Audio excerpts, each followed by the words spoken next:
জামাটা ততদিন পরে যতদিন সেলাই করে চলে। আমাকে একটা জলের বোতল দিন তো। দরিদ্র বাবা তো, মা বলে তুমি একটা লুঙ্গি কিনো না, লুঙ্গিটা ছিঁড়ে গেছে। বলেই তো চলছে, একটু সেলাই করে দাও না। এখন একটা লুঙ্গি কিনলে 300-400 টাকা নেবে, জানো না? ছেলেটার সামনে পরীক্ষা, দুটো বই বাকি আছে, তাই কিনে দিতে পারছি না। রিক্সা ভ্যান চালিয়ে ক টাকা পাই, একটা লুঙ্গি কিনবো। মাসুম শুধু দিয়ে লুঙ্গিটা সেলাই করে দেয়, ওই ছেঁড়া লুঙ্গিটাই করে আহার রিক্সা ভ্যান চালাচ্ছে। কেন আমার বাবু দুটো বই লাগবে? এই হলো বাবা। মা সংসারের দায় মাথায় নেয়, আর বাবা পৃথিবীর দায় মাথায় নেয়। বাবা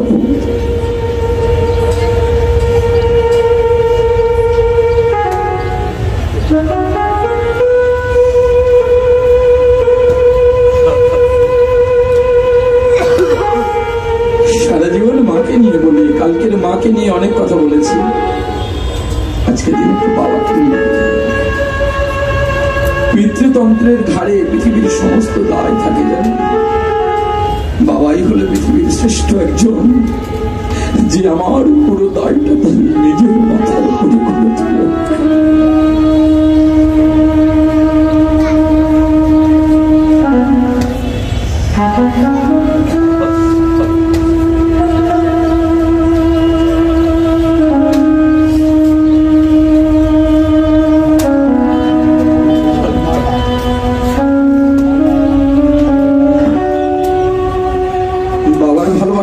বুঝতে পারি না, মায়ের কাছে থাকি তো, মায়ের কোলে থাকি তো, বাবার ভালোবাসাটা বুঝতে পারি না। এমন ছেলে আছে জানেন, বাবার সঙ্গে কোনোদিন দেখা হয়নি জন্মের পর থেকে। বাবা যখন কাজে যায় তখন ছেলে ঘুমায়।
পিতৃতন্ত্রের মাথার উপরে আজকে দিনে সারা পৃথিবীর দায়ভার, জানেন? একজন বাবা যে টেনশন নিয়ে দিন যাপন করে, তার 100 ভাগের 1 ভাগ যদি কোনো মাকে দেওয়া হতো, মা স্ট্রোক করে মারা যেত। এটা খুলতে হবে, এটা একেবারে সত্যি কথা। একজন পুরুষ মানুষের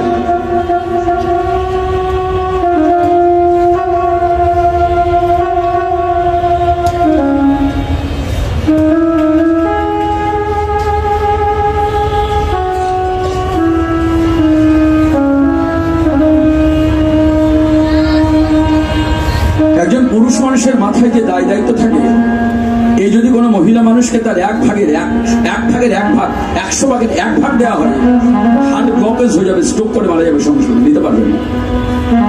কিন্তু পুরুষ মানুষকে জানেন কত দায় মাথায় করে নিয়ে তার জীবনযাপন করতে হয়, কত ব্যথা বুকে চেপে ধরে মুখে হাসি রাখতে হয়, পরিবারকে, সন্তান সন্ততি, বাবা মা স্ত্রী পুত্র পরিজনের মুখে হাসি ফোটানোর জন্য মাথায় ভারী বোঝা, মুখে হাসি। এই হচ্ছে বাবা।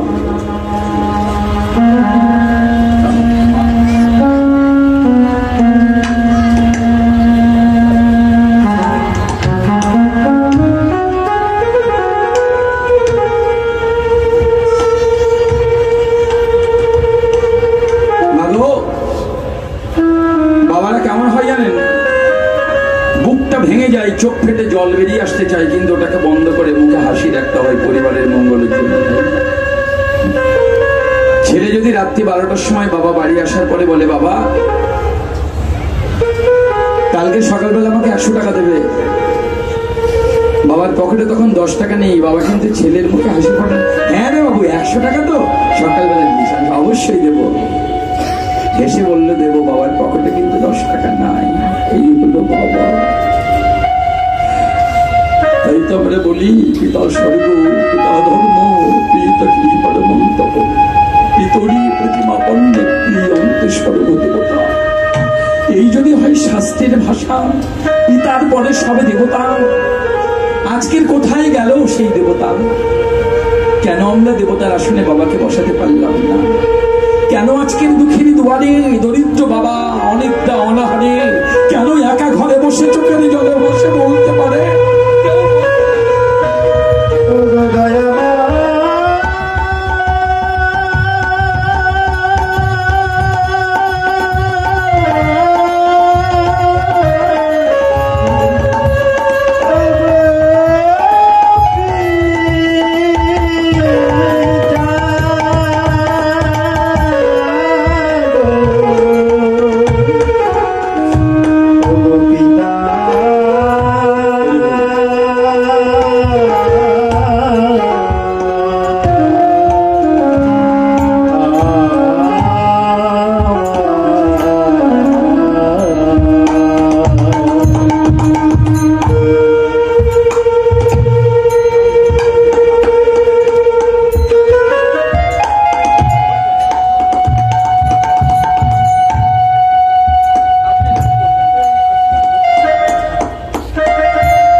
সর্বস্ব খুইয়ে বাবা একজন সন্তানকে বড় করে, শেষ সম্বলটুকু সন্তানের জন্য খরচ করে ফেলে। একটাই আশা, কিচ্ছু হবে না, জায়গা জমি রেখে আমি কি করব, আমার সন্তানটি যদি মানুষের মতো মানুষ হবে, আমি ঠিকই ভালো থাকবো। কিন্তু হাই রে গোপাল, ছেলে বড় চাকরি পেল, জীবনের শেষ সম্বল উজাড় করে দিয়ে ছেলের বিয়ে দিয়ে বউ মায়না দিলাম। 1 মাস পরে সেই ছেলে আমায় বলল, বাবা তোমরা গ্রামের বাড়িতে থাকো, আমি ঢাকার শহরে ফ্ল্যাট নিয়ে ঢাকায় চলে যাব। আমি যে ছবিটার কথা বলছি, সারা বাংলাদেশে মনে হয় 90% মানুষ এই ছবিটার আসল রূপ দেখেছে, তাই না? এই ছবিটার আসল রূপ প্রায় 90% মানুষই দেখেছে। বাবা মায়ের কি দুরবস্থা, ছেলেরা খোঁজ খবর নেয় না। একদিন শুধু আমাকে কীর্তন করতে ডাকবেন কোনো আসরে, সাবজেক্ট থাকবে বাবা।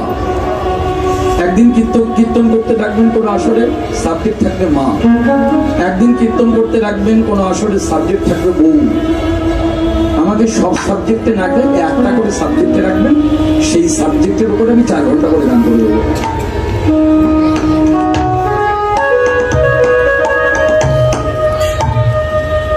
হাত জোড় করে বলি একটা কথা, আমাকে দিয়ে পালা লীলা গাইয়েন না। পালা লীলা গাওয়ার জন্য দল অনেক পাবেন, দল কি নেই বাবা? আমাকে একটু অন্য সাবজেক্টে রাখুন, পালা লীলা আমাকে দিয়ে গাইয়েন না, আমাদের ডিস্টার্ব হয়।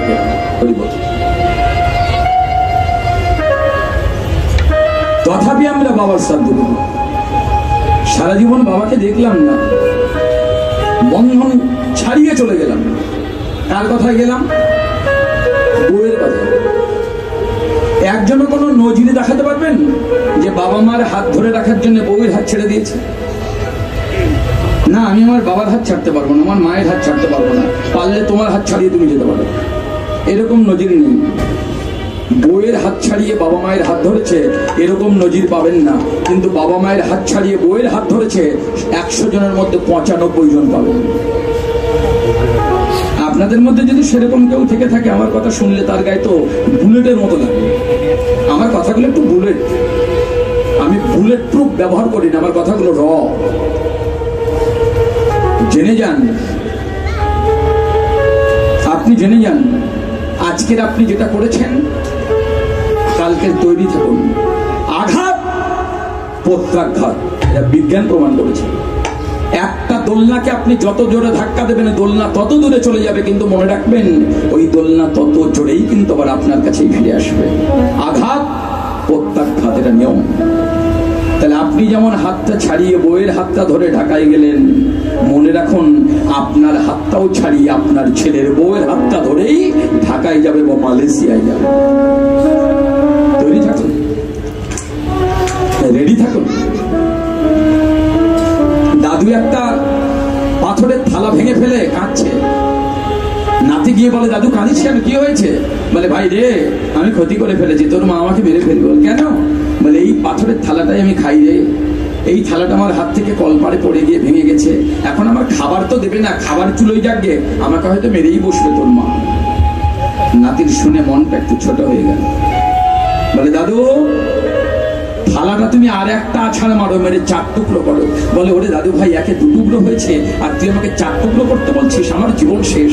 বলে, আমি বলছি করো, আমি তোমার নাতি বলছি, আমি সৌমিক চ্যাটার্জির ছেলে বলছি করো। বাবার নাম সৌমিক চ্যাটার্জি, আমি সৌমিক চ্যাটার্জির ছেলে, তুমি করো এটা। দাদু থরথর করে কাঁপছে, ঠাকুর দাদা। নাতি কি বলে, করো। আর এত জোরে আঘাতটা কলপাড়ে মারো যেন মা দোতলায় শুনতে পারে।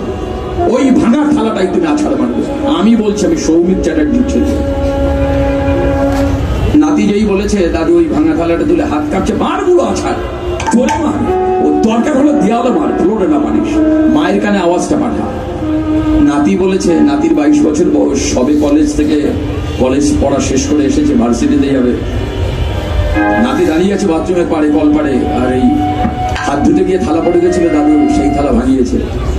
মা তো কোমরে কাপড় পেঁচাতে পেঁচাতে দোতলা থেকে গড় গড় করে নামছে। কি হলো, আওয়াজ কিসের? নেমে ওয়েটিং রুম দিয়ে আসতে ছেলে দাঁড়িয়েছে। এই বাবু, কিসের একটা আওয়াজ হলো? বলে, মা বুড়ো ধরো, এই বুড়ো ধরে বাঁধো, মা বেঁধে দোতলায় নিয়ে চলো, তারপর ব্যবস্থা যা করে আমি করবো, বাঁধো বাঁধো বুড়ো। দাদু তখন বলছে, সর্বনাশ, আমাকে বললো জোর করে আছাড়ে মারো, আর এখন সেই মাকে বলে দিচ্ছে বুড়োকে বাঁধো। তখন কি বুড়ো আর আছে? ধরে বুড়ো 95 বছর 97 বছর বয়স, হাঁটতে গেলে হাঁটু ধরে ধরে হাঁটতে হয়, হামাগুড়ি দিয়ে যাই, বুড়ো কি আর আছে? বলছি, নাতি চুপ চুপ বুড়ো, চুপ, কথা বলবি না, চুপ, শালা মুখ খুলবি না, মেরে ফেলবি। নাতির কথা শুনে বুড়ো আর নেই, কি করবো? এবার মাকে ওই কথা যখন বলেছে, তখন মা দেখছে আমি যদি বেশি গরম হই তাহলে আমার ছেলে তো আরো বেশি গরম, আমি যদি কিছু বলে ফেলি ছেলে মেরেই ফেলবো বুড়োকে। বলে, বাবু রে, বাবু যা হওয়ার হয়েছে, বাবু বুড়ো মানুষ, বাবু ছেড়ে দে। ছাড়বো মানে মা, তুমি ছেড়ে দিতে পারো, আমি সৌমিক চ্যাটার্জির ছেলে, আমি ছাড়বো মানে আমি বুড়োকে ছেড়ে দেবো? বলে, যা হওয়ার হয়েছে বাবা, আমার বাবা হাত জোড় করেছে, বাবা রাগারেই করছেন তো ঠাকুর দাদা, যা হওয়ার হয়েছে। বলে, না মা না, বেয়াদব বুড়োর ব্যবস্থা ছেড়ে আমি করবো। নাতি গরম আর বুড়ো তাকিয়ে চোখে জল, নাতি আমার করলি কি? এই কথা বাবার কানে চলে গেছে। বাবা ছিল ড্রয়িং রুমে, অফিসে বেরোবে। বাবা বলে, নিজে কোনো গ্যাঞ্জাম হচ্ছে, বইয়ের গলা, ছেলের গলা, ব্যাপারটা কি? বাবা নেমে এসেছে। বাবা নেমে এসে, কি হয়েছে? শোনো অর্পিতা, কি হয়েছে? কি হয়েছে আমাকে বলাই, কি হয়েছে? বাবা, তোমার বাবাকে বলে এক্ষুনি গলায় দড়ি দিয়ে মরতে, না হলে আমি মেরে ফেলবো। বলে, বাবা কি করেছে? বলে, জিজ্ঞেস করে কি করেছে। কেন, কি হয়েছে? দাঁড়া সর দেখি কি হয়েছে শুনি। বাবা কি হয়েছে? বাবা পুরো বাক্য বন্ধ। কি হয়েছে বাবা বলো? আসলে খোকা বলবো কি, আমি তো বুঝতে পারিনি, হাতে তেল ঢেলেছিল, থালাটা না ধুইতে এনেছিলাম বাথরুমে, তা আমার হাত থেকে স্লিপ করে পড়ে গেছিল, আমি ভেঙে গেছি। তুমি আবার বলছো বুড়ো? নাতি জামা বলছে, মুখে বলছো, মেরেই ফাঁকিয়ে দেবো। নাতি গিয়ে সামনে গেছে, বুড়ো তুই যে থালাটা ভাঙলি, আমি আমার জ্ঞান হওয়া থেকে দেখছি এই থালাটাই তুই খাস, তোর আর দ্বিতীয় থালা নেই, কালকের থেকে তো কলার পাতায় ভাত পাবি, আর তো কোনো প্লেট তোকে দেবো না। তা এই যে থালাটা ভাঙলি বুড়ো, তোর কাণ্ড জ্ঞান নেই। আজকের তোর 95-97 বয়স, আমার বাবার যেদিন 95-97 বছর বয়স হবে, আমার মায়ের যেদিন 95 বছর বয়স হবে, কাণ্ড জ্ঞানে বিহীন বুড়ো, আমার বাবা মাকে আমি কিসে করে খাওয়াবো? তোর বাবা মায়ের ভবিষ্যৎ নেই, আমার বাবার খাবি আর আমার বাবার থালা ভাঙবি। এই থালা ভাঙলে আমার বাবাকে কিসে ভাত দেবো? চোখ কপালে কায়দা আছে বস। ডক্টর সৌমিক চ্যাটার্জি, তুমি না ফার্স্ট ক্লাস ইঞ্জিনিয়ার, তুমি না মানুষকে প্ল্যান দাও, তোমার প্ল্যানে কোথায় ভুল তুমি দেখো। তুমি অন্যের প্ল্যান দাও, তোমার প্ল্যানিং সম্পূর্ণ যাও, রং প্ল্যানিং তোমার। ডক্টর সৌমিক চ্যাটার্জি বোঝো ঠেলা, নিজের 23 বছরের ছেলে বলছে বুড়ো থালা ভেঙেছিস, আমার বাবা কিসে খাবে। বাবা বুঝতে পেরেছে এই দিন আমার হবে। বস তৈরি থাকুন, দিন সবার আসবে। আজকে যে রাজা ধীরাজ, কাল সে ভিক্ষা চাই, চিরদিন কাহার সমান নাহি যায়। কথাটা কি বুঝতে পেরেছেন কেউ? বাবা তাড়াতাড়ি করে বলছে, বাবা তুমি বাইরে বেরিয়ে এসাই, বাবাকে হাত ধুয়ে দাও, বাবাকে সাবান দিয়ে হ্যান্ড ওয়াশ দিয়ে হাত ধোও, আর এই কাপড় খুলে বাবাকে ভালো কাপড় পরাও, বাবাকে ভালো জামা পরাও। আর নিচের সিঁড়ির তলার বাবার থাকবে না, এই নিচের সিঁড়ির তলায় বাবার খাট থাকবে না, বাবার খাট থাকবে দোতলায়। আমার বেডরুমে বাবার বেডরুম তৈরি হবে। ভালো খাবার আমি যা খাবো একই টেবিলে বাবা তাই খাবে। আজকের থেকে জেনে রাখো, তা নাহলে ঘর থেকে আমি বেরিয়ে যাওয়ার দরজাটা দেখিয়ে দিলাম। আজকের সৌমিক চ্যাটার্জি তোমাকে পুরুষ মনে হচ্ছে। নাতি তখন দাদুকে চোখ ঠেলছে, কি বলো খবর কি আসছে? বলে নাতি রে, তোর যে এত বুদ্ধি আমি তো জানতাম না। বলে আরে আমি কলেজ থেকে পাস করে এসছি বুড়ো, আমাকে দেখ কেমন লাগে। আমি ঢিল দিয়ে ঢিলটা ভাঙলাম। আর বুড়োর অযত্ন নেই, বুড়ো এখন এসি ঘরে থাকে, বুড়ো দামি প্লেটে খাবার খায়, দামি কাপড় পরে, ঝি চাকরেরা বুড়োকে চান করায়, বুড়োর কাপড় খুলে দেয়, নতুন কাপড় পরিয়ে দেয়, ইনটেকি বিছানার চাদরে বুড়ো প্রতিদিন ঘুমায়। তা না হলে ডক্টর সৌমিক চ্যাটার্জি তোমাকে ওখানে থাকতে হবে। এটা হলো ঢিল দিয়ে ঢিল ভাঙা।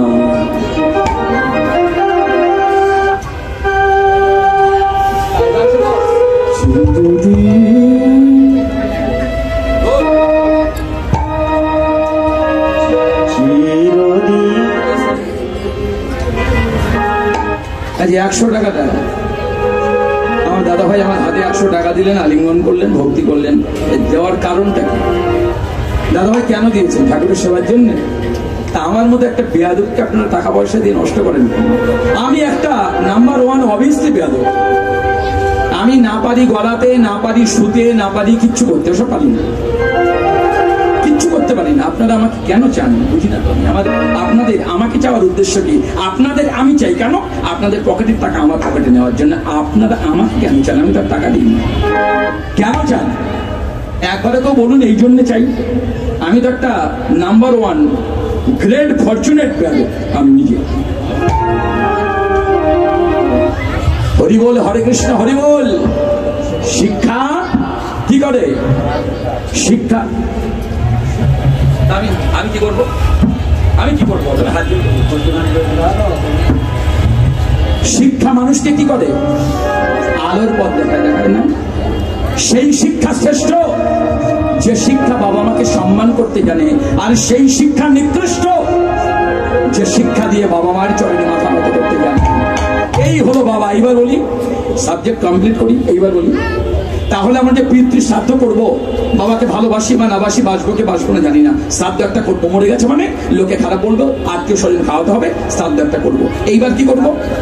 ব্রাহ্মণ বলেছে কাপড় দাও, গামছা দাও, চাল দাও, ডাল দাও, আলু দাও, তেল দাও, কলা দাও, মুলো দাও, বাঁধাকপি দাও, ফুলকপি দাও, সব দাও। আমি দিলাম। মশারি দাও, বিছানা দাও, বালিশ দাও, সব দিলাম। খাট দাও, গরু দাও, স্বর্ণ দাও, জমি দাও, আমি সব দেবো। এগুলো বিধান, সামবেদীয় পদ্ধতি। তাই বলেছে ভূমি পর্যন্ত দান করতে হয় বাবার শ্রাদ্ধ করতে, তাই না? ষোড়শ উপাচার করলে সব জিনিস 16টা করে দিতে হয়। আমি ষোড়শ উপাচার শ্রাদ্ধে কীর্তন করেছি। একটা শ্রাদ্ধ খরচ হয়েছে আজ থেকে 18 বছর আগে। একটা শ্রাদ্ধে খরচ হয়েছে 1.5 কোটি টাকা। বাবা শ্রাদ্ধ করেছে 1.5 কোটি টাকা। 1.5 কোটি রুপে সঙ্গে আমাদের 1 লাখ টাকা খরচ করতে গেলে গা কচকচ করে। আর ইন্ডিয়ান মানিতে 1.5 কোটি টাকা এখান থেকে 18 বছর আগে ভবন। আমার এই দাদাও জানে। ওই যে হেড়োভাঙা হাটের পাশে যে জমিদার বাড়ি, শ্রাদ্ধের কীর্তন ছিল, কীর্তন করতে গেছিলাম শ্রাদ্ধ। 1.5 কোটি টাকা। আমাকে কি দিয়েছে জানেন? আমাকে কি দিয়েছে? কীর্তন করতে গেছি 1 বস্তা আলু 50 কেজি, 1 কুইন্টাল চাল 100 কেজি, 16 কেজি টিনের 1 টিন তেল, আর 50 কেজি বস্তারে একটা বস্তা মুগের ডাল, মানে ওই যে পূর্ণপাত্র দিতে হয়, চাল ডাল তেল আলু দিয়ে পূর্ণপাত্র দিতে হয় না, তা পরিবার মিলে বললো সবাইকে আর এক বাটি করে দেবে, বস্তা ধরে দিয়ে দেবো। এক বস্তা 50 কেজি আলু, 1 কুইন্টাল চাল, 16 কেজির 1 কেজি তেল আর 50 কেজির 1 বস্তা আলু, এটা আমাকে পূর্ণপাত্র দিল। আসলে না, এটা পূর্ণপাত্র, টাকা পয়সা বাদ। আর সবাই মিলে মানে পেমেন্ট কি করবে জানি না, পরিবারের সদস্যরা প্রণাম করলে সে আসলে ভক্তি করলো, সবাই 101 টাকা করে দিয়ে, ওইখানেই মোটামুটি 18 না 19,000 টাকা, সবাই 100 টাকা করে একটা করে নোট আর 1 টাকা করে 101 টাকা করে দিয়ে ভক্তি করলো, ওখানেই 18 থেকে 19,000 টাকা। তাহলে কীর্তনের পেমেন্টটা কি বলবো, সে তো একটা ছিলই 10 টাকা 5 টাকা যাওয়া হবে। তাহলে বলুন এরা কেন করলো? বাবা তো মরে গেছে, বাবা তো পুড়িয়ে দিয়েছে, কিন্তু কি দরকার ছিল 1.5 কোটি টাকা খরচ করে ষোড়শ উপাচারে 7 জন ব্রাহ্মণ দিয়ে বাবার সাথে যা যা জিনিস দিয়েছে 16টা করে, ষোড়শ উপাচার মানে যা যা জিনিস দিয়েছে 16টা করে, 16টা থালা, 16টা গ্লাস, 16টা কলসি, 16টা ঘটি, 16টা বাটি, 16টা চটি, 16টা মশারি, 16টা চাকা, সব 16টা, এভরিথিং 16টা করে। ব্রাহ্মণকে একটা 407 গাড়ি ভাড়া করে, বাড়ির মালিক তিনি বড় ছেলে, 407 গাড়ি ভাড়া করে ব্রাহ্মণের উপাদান বা উপাচার বাড়িতে পাঠিয়েছে, 407 গাড়ি করে, এভরিথিং গরু পর্যন্ত। 5 কাঠা জায়গায় স্পট দলিল দিয়ে, স্পট মোহরে নিয়ে এসে স্পট কাগজ তুলে লিখে দেওয়া হলো 5 কাঠা জায়গা ভূমিদান, যেটা ভূমিদান 5 কাঠা জায়গায় স্পট। আমরা তখন আছি, কীর্তন করছি, লয়ার এলেন, কাগজপত্র হলো, 2 পক্ষ সাইন করলো, ফিঙ্গার দিল, আমি 5 কাঠা জায়গা আমার বাবার জন্য দান করবো, আমাকে দিতে চলে যাবে। আমি বলো দেবেন না, আমায় দেবেন না। কেন? আমি বড় লোকের খাবার খাই না, বড় লোকের জিনিস নিই না। তার ওখানকার মধ্যে বিশিষ্ট বড় লোক 3,000 বিঘে জমি এখনো বঙ্কিম সর্দার, যারা একটা কলেজকে দিয়েছে 150 বিঘা জমি, একটা কলেজকে দান করেছে বঙ্কিম সর্দার বাবা মারা। আমাকে বললো আপনাকে একটু ভূমি দান করতে চাই। আমার বাবা এমনিতেই 2 কোটি টাকা সম্পত্তি রেখে গেছে, কিছু ওই ভূমি দান করতে হবে না, বিনিময় 101 টাকা দিয়ে দিন, ওর জন্য ভূমি দান লাগবে। আমাকে জায়গা দিতে চেয়েছিল, আমি নিই। কেন করি? উদ্দেশ্য কি? এইখানে আসুন, এবার ব্রাহ্মণটা আপনাদের অনেক খায় নেয় না, কচু পোড়া নেয় আপনাদের। আপনার বাবা যদি বেঁচে থাকতো ডাক্তার লাগতো না, আপনার বাবা যদি বেঁচে থাকতো ঘর লাগতো না, আপনার বাবা যদি বেঁচে থাকতো কাপড় লাগতো না, আপনার বাবা যদি বেঁচে থাকতো খাবার লাগতো না, আপনার বাবা যদি বেঁচে থাকতো তেল লাগতো না। বাবা তো এখন নাই, কি হলো? পাহাড়ে চালাও, ওখানে না, ওখানে নেই, যাকে যাকে যাকে যাকে যাকে যাকে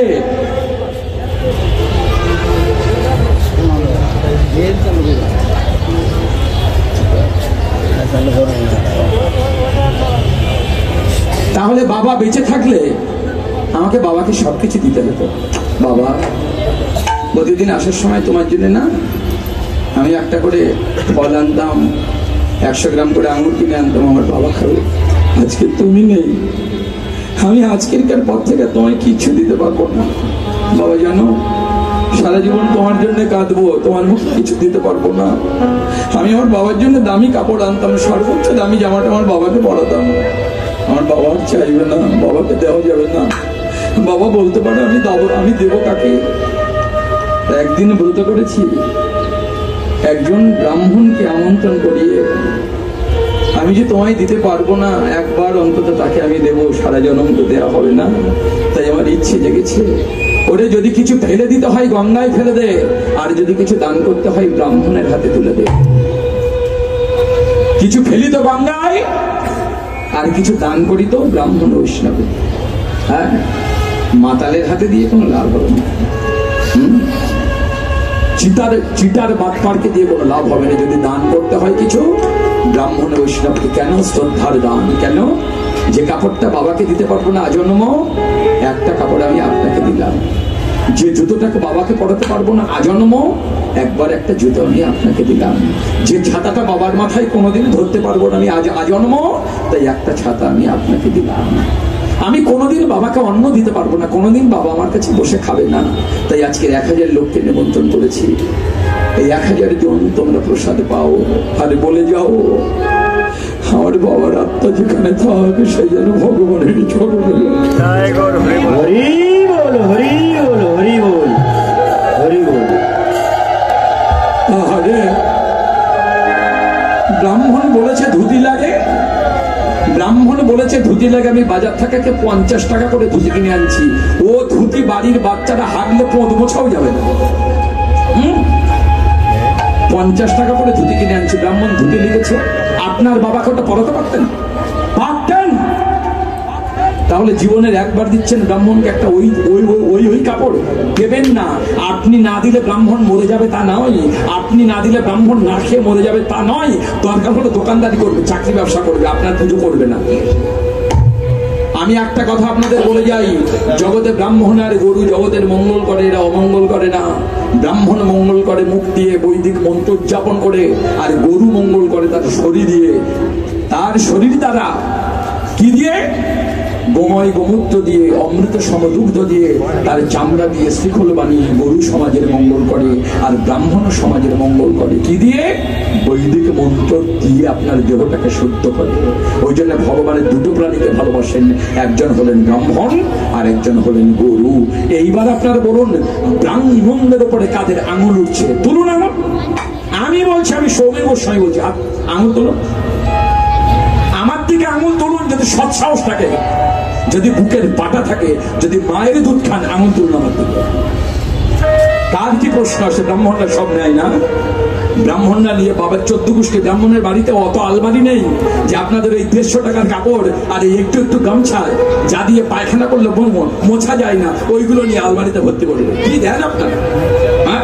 আমি যে কাপড়টা রাফ ইউজ করি, আমি যে কাপড়টা রাফ ইউজ করি, কোনো জজমান নেই যে পুজো বাড়ি থেকে ওই কাপড়টা বেরিয়ে যাবে। আমি সবসময় যেটা করি।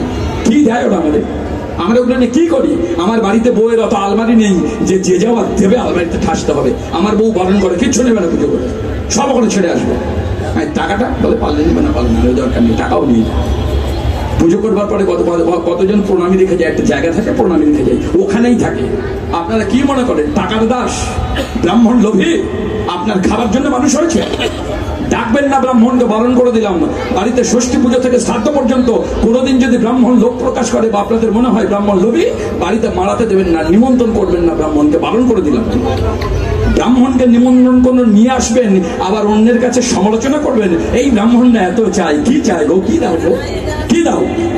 হ্যাঁ মা, আমার কথা বলে ভেবে বলুন তো আমি কি ভুল বলছি? কোনো কথা একটা কথা ভুল বলেছি মা আমি? হ্যাঁ, যার ব্রহ্মত্ব থাকবে তিনি ব্রাহ্মণ। ব্রাহ্মণ এই যে একজন কোশ্চেন তুলেছেন, এই জন্য একটা করে কোশ্চেন করবেন। ব্রাহ্মণ কাহাকে বলে? কীর্তন দেবেন 4 ঘন্টা, মনে রাখবে। কীর্তন দেবেন 4 ঘন্টা। এই প্রশ্নের উত্তরটা দেবো এখন নয়। আমার যতদূর হাত যায় ততদূর চুলকাই, তার বাইরে আমি চুলকাই না। আমার চুলকে নষ্ট করা অভ্যাস নেই। যেখানে চুলকাতে পারবো না আমি কাঠি দিয়ে চুলকাবো না, হাত যতদূর যাবে ততদূর চুলকাবো। ব্রাহ্মণ কাকে বলে এটা যদি বলতে হয় 4 ঘন্টা কীর্তন লাগবে, অবশ্যই লাগবে। যদি আপনাদের সময় থাকে, বাংলাদেশের ব্রাহ্মণ সংসদে যারা আছেন তারা আমাকে ইনভাইট করবেন। ব্রাহ্মণ কাকে বলে সম্মেলন করবেন, আমাকে ডাকবেন বাংলায় থাকলে। যদি কোনো সম্মেলন হয়, আমার সুজনদাকে বলা রইল, ইন্টারন্যাশনাল কোনো সম্মেলন হলো আমাকে ডাকবেন। ব্রাহ্মণ কাকে বলে সেদিন বলবো।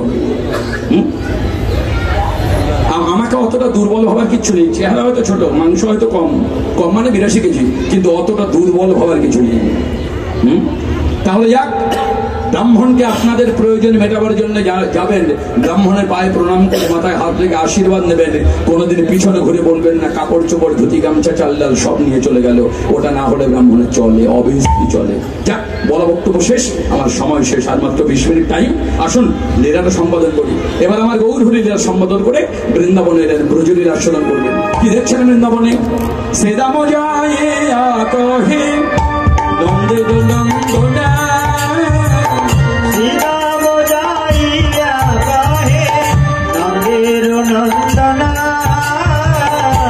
বুঝিতে না পারি কানাই তোমার মন্ত্রণা, বুঝিতে না পারি কানাই তোমার মন্ত্রণা। তুমি রইলে ঘরে বসে মাঠে গেল পা, তুমি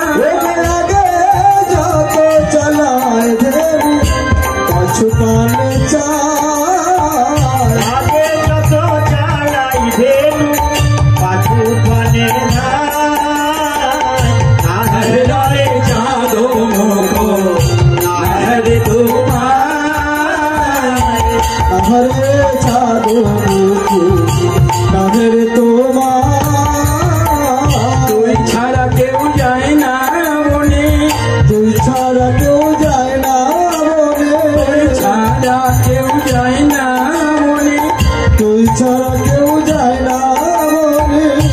ওরে কানাই তোর বিহনে, তুই ছাড়া কেউ যায় না মনে, ওরে কানাই তোর বিহনে, তুই ছাড়া কেউ যায় না মনে। কি করিব ওরে শ্রীরাম, করিব আমি কি, ওরে কি করিব ওরে শ্রীরাম, করব আমি কি। চূড়া বাঁধি ধরা করি বসে রয়েছি, আর চূড়া বাঁধি ধরা করি বসে রয়েছি। মাইলা বলিয়া শ্রীরাম যদি যাই গোঠে, মায়ের না বলিয়া শ্রীরাম যদি যাই গোঠে, মরিবে আমার মা পড়িব সংকটে, আর মরিবে আমার মাতা পরিব সংকটে। জানি রে তোর মায়ের প্রেম কত ভালোবাসে, ওরে জানি রে তোর মায়ের কত ভালোবাসে। সামান্য নবনীর তরে বেঁধেছিল গাছে, আর সামান্য নবনীর তরে বেঁধেছিল গাছে। এমন গাছে বাঁধা মা আর কার আছে, এমন মায়া আর কার আছে, এমন গাছে বাঁধা মা কার মায় আছে, এমন গাছে বাঁধা মায়ার কার আছে। ওরে কানাই পরাণের ভাই এমন গাছে বাঁধা মা আর কার আছে, ওরে ও ভাই